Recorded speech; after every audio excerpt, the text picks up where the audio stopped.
Hi everyone, in this video we will show you how to change the background in Higgsfield AI. First, open the Higgsfield AI website in your browser and sign into your account if needed. Now go to video from the top left side, then click on Kling01 Edit. Here, click on Upload a video to edit. Now select the video file from your computer and click Open.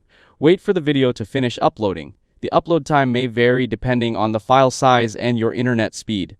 Once the video is uploaded, click on Generate. Here you will see the available plans, including Basic at $9, Pro at $23, and Max at $59. You can also check the monthly plan options and choose the one that best fits your needs. Now go back to the editor.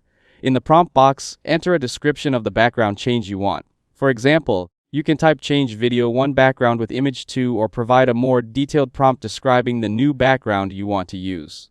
The more specific your prompt is, the better the AI can understand the desired result and generate a more accurate background replacement.